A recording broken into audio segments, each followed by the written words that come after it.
out on the battlements, whilst Carl leads a group in to try the grim surroundings of the courtroom. And with the building's main bedchamber proving particularly active, we wanted to try an experiment that we hadn't done before.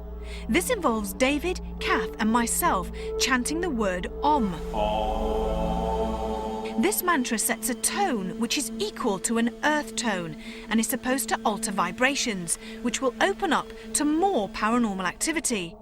This tone is said to attract astral beings who are willing to communicate and let themselves be known. So would anything happen to these individual investigative groups whilst our chanting took place?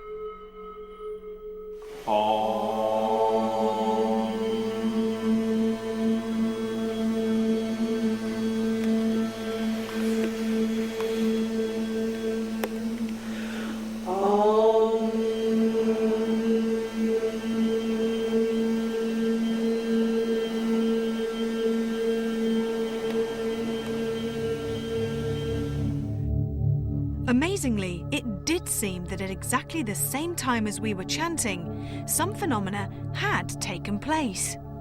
I'm actually standing at the very spot where the ghost's been seen frequently. Standing, looking forlornly over there, waiting for her husband to come back. And I'm sorry, I can't stand it. I don't know what it is, but I just don't like it. Richard's making a sharp exit. How do you feel now, Rachel? I feel 100% better now. It's just really weird. Like in there, I didn't feel as if I could hear you lot talking, but it was like distant talking. It was like I wasn't even with you. Like you're drifting away? Yeah, I've not.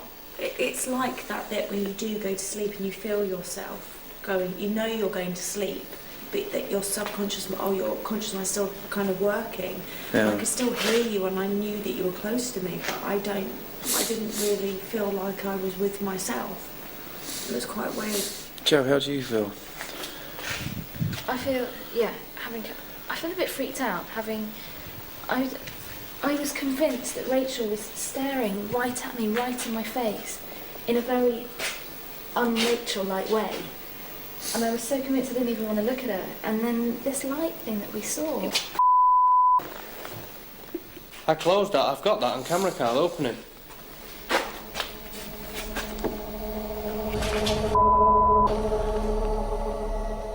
I closed that. I've got that on camera, Carl. Open it.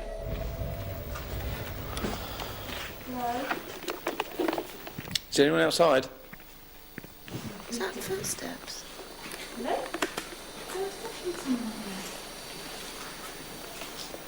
Nobody above us. No, it's closing. Nobody above us. No, it's closing. Are you there? Despite the blustery conditions up on the battlements with Richard, the microphones on these ground floor cameras detected no atmospheric changes. And upstairs, one particular astral was about to provide a major surprise. Now tell me, does anybody feel anything? Feel anyone in the room? Oh, I don't know if it was a muscle spasm, but I just got a tap on my shoulder. Really? But it could have been a muscle spasm or it could have been a tap, I don't know. There is an astral by you, and I don't mean to upset you, but he's a young boy. Yeah. And he is, either someone you knew at school has died, or someone in your family has just died recently. A young boy? Well, someone like your age. Could it be about 18? Yes, yeah, it's like you. Do you want me to give him his name, who I think it could be? No, let me tell you more. Car accident, car crash, or maybe motorbike, or something like that. Was it? Yeah. Oh. Yeah? Okay, I'll tell you what he's saying to me. He's saying that there's no blame attached to whoever considers they're at fault. There's no blame, and any blame was on his own side. What's his name, David? Tony. Thomas. Oh. Okay. He's with him now. Yeah, side by side. Oh, bless him. Was he the one that just tapped on my shoulder? He may have been. That's why I contacted. As soon as you said it, turned around and saw him side beside you. Can you describe him? He's wearing a white t-shirt, pair of jeans. Not an over-fussy boy. Never was an over-fussy boy. He's making a joke about shaving. He's just a very simple boy. And he's saying specifically it's nobody's fault. So what he's actually saying was it was his time, which is a very hard thing for us to understand. But he's actually saying it was his time, which is why he's saying no one is at fault. Our decision to cover as much ground as possible appears to have paid dividends, with each vigil individually aiding our quest to qualify or disprove this location's claims of supernatural phenomena. At a glance, Tretower's imposing castle and impressive court can easily fool any visitor, and that made us very keen to ensure that all of our vigils and experiments relied purely on evidence and not autosuggestion. Along with the auditory and light phenomena witnessed earlier in the night, the earth tone experience then appeared to signify an increase in paranormal activity. And add to this Tretower's ever-growing sense of depression and loss, and we end an investigation that has both puzzled and pleased. I wasn't involved in the investigation at Tretower Court, but it gives me an ideal opportunity to comment objectively on any phenomena that occurred. At one point, a small group actually started reciting a mantra as instructed by David Wells.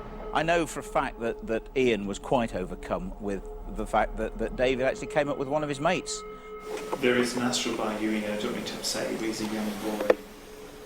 Ian was quite emotionally affected by the information that came through, and in terms of his interpretation and what he took away from it, he was quite impressed. Can you describe him? He's wearing a white t-shirt, pair of jeans. Not an over-fussy boy. Never was an over-fussy boy. Parapsychologists are aware of a number of natural linguistic explanations for the information that may come out of such a reading. There are certain linguistic explanations that could make a reading appear more accurate than it actually is. And perhaps it was one of these linguistic explanations that could account for the experience that Ian had. It's interesting that the feelings of that group of people after they had left the room and after they had been chanting the mantra was one of quite a positive mood, or at least they felt as though they had experienced something. The difficulty is that you're dealing with a situation where you could almost say a placebo is at work. They're being told that the mantra and that reciting this particular word is going to build up the energies. And there's a particular use of language that encourages quite a positive outlook. It's all about building up and energy and all of those sort of words that could encourage you to feel as though something has actually changed, when in fact it's purely psychological. And I think maybe that's what was going on in that particular session. A land that witnessed battle and bloodshed now harbours an austere energy, that of a love and heartbreak that still lies lost in time. Until next time, sleep tight.